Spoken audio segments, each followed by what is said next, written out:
There's been a major problem in the field of asthma. The patient is not aware that they're deteriorating until it's too late. It can happen fairly quickly, and then they're in an acute setting, and then there's a requirement for a multitude of more potent medications and often a need for hospitalization. The risk, even before receiving the potent treatment, is making it to the emergency room, making it to the physician's office in time. We have a problem with asthma because we have a lot of people still dying of asthma attacks. This is a very serious problem among pediatric kids. Are a big part of emergency room visits with asthma attacks, and then there are people who never make it to the emergency room because they have a fatal asthma attack. So we have a lot to do to prevent that from occurring. And part of the story is having a much better handle on each individual to track that person's condition.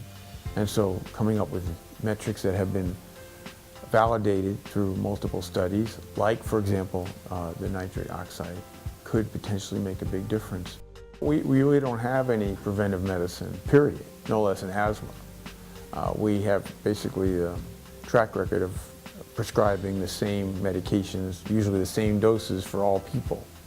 And we don't have a good way of tracking things. So this is a whole different approach of having exquisite digital tracking capabilities, using new metrics to quantify a condition for that person, and then taking on specific treatments, interventions to prevent, in this case, an asthma attack or any type of exacerbation of lung disease. Why are we figuring out now is mainly because we haven't had the tools. This whole new era of medicine relies on new sensors, new ways to do imaging, sequencing genomes.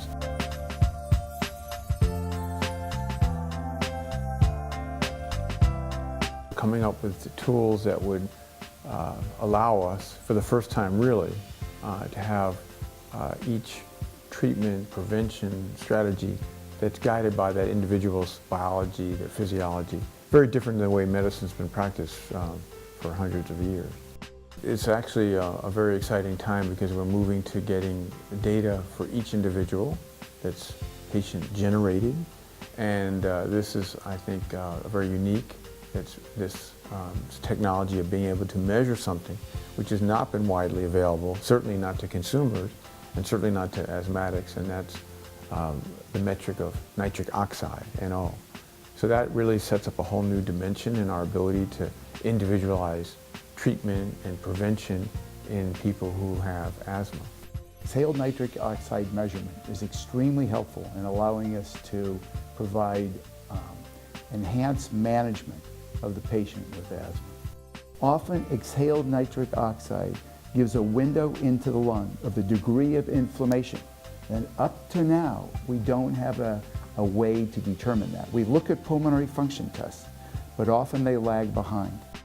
Treatment of asthma has changed dramatically, and we now can provide superb medications to control asthma and allow the patient to have a higher quality of life. But one of the problems has been that, in contrast to this tremendous improvement in drug therapy, we have lagged behind in diagnosis, and being able to look right into the lung and having a window into how much inflammation is in the lung. And we've depended on spirometry, pulmonary function tests, that although extremely helpful, by the time the pulmonary function is down, the patient is already symptomatic.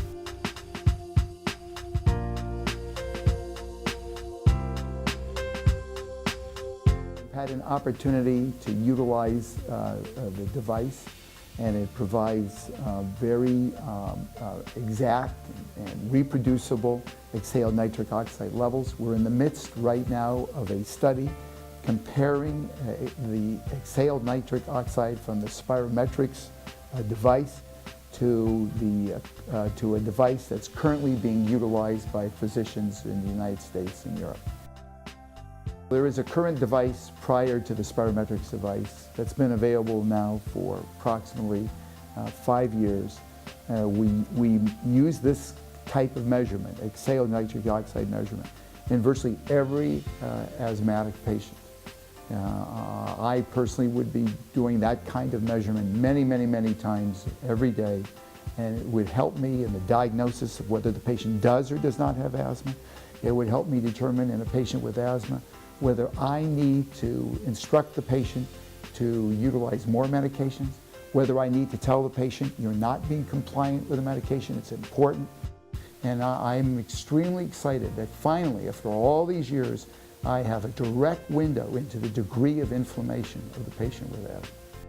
We have a new way to track the lung function that has not been available on a wide-scale basis, done accurately and quickly. So this is a real step in the right direction.